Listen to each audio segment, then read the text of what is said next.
Bonjour à toutes et à tous, bienvenue sur la chaîne. Aujourd'hui, je continue avec mes films Mission Impossible. Et là, on va s'enchaîner sur Mission Impossible Rogue Nation. Une réussite totale. Alors moi, ce film de souvenirs, j'en ai pas un grand souvenir de ouf. J'ai quelques brides de scènes. Pourtant, c'est un film qui est moins vieux que les autres. J'avais beaucoup plus de souvenirs sur les autres que celui-là. Donc, on va se lire un peu de quoi ça parle. La cascade n'a jamais autant bien porté son nom dans le Mission Impossible Rogue Nation.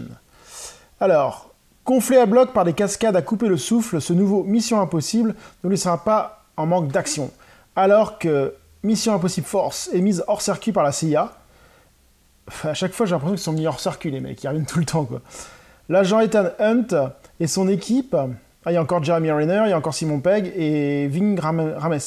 Ouais mais dans l'autre d'avant, Ving Rames c'est le noir là, c'est le black là. Il était pas présent beaucoup jusqu'à la fin pour un clin d'œil, je crois. Enfin oui, c'est de mémoire, c'est ça. Joue contre la montre pour arrêter le syndicat, un redoutable réseau d'agents corrompus pour stopper cette menace mondiale. Ethan doit joindre ses forces à son alter ego féminin, un agent mystérieux et insaisissable.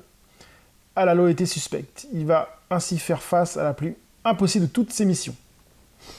Ouais, bon, classique de chez classique, toujours la même speech, hein, Mission Impossible. Donc on va voir tout de suite, on va revoir ce film et voir ce que ça vaut. Donc je viens de me finir Mission Impossible Rogue Nation. Bon, un film correct, mission dans la lignée des Missions Impossibles. Ce que je reproche encore à ces films, c'est qu'il y a certaines scènes qui sont vraiment très irréalistes, très grossières. Je trouve ça assez dommage. Surtout les scènes d'accident, des fois tu te dis oh, comment le mec il s'en sort. Surtout là, Tom Cruise sans rentrer dans le spoil, il lui arrive un truc sous l'eau, après il lui arrive un truc dans la moto, enfin... Il est invulnérable le mec. Mais bon, les scènes d'action sont vraiment bien réalisées. Je pense bien surtout à la scène d'action de moto. La scène d'action de la moto, elle est vraiment bien foutue. Avec des poursuites de moto vraiment sympa. Autrement, les acteurs sont toujours là. Je trouve que Reiner, dans celui-là, Jeremy Renner, il est un peu anecdotique. On le voit un petit peu, mais sans plus. J'attendais un peu plus de baston. Et oui, le film n'a pas trop de baston, je trouve. Ça manque un peu de face à face et de baston. À part là, une scène où il y a une meuf et un mec qui se battent, ça c'est vraiment pas mal foutu. Mais le reste, c'est vraiment... Mission Impossible, quoi. C'est voilà, on peut dire que c'est une Mission Impossible. Avec toujours des scènes un petit peu, des petites scènes d'action sympas, quelques effets spéciaux, mais ça manque un petit peu de... Pas d'effets spéciaux, des gadgets. Gadgets un peu, ça manque un petit peu par rapport aux autres de gadgets, je trouve. Il y a moins d'effets technologiques. Parce que dans les autres, il y avait pas mal d'effets technologiques qui étaient intéressants, et là, ils sont un peu moins présents. Mais ça reste quand même très plaisant à voir. Donc oui, Mission Impossible Rogue Nation est un Mission Impossible dans la lignée des autres Missions Impossibles, hein, et il est très agréable à voir.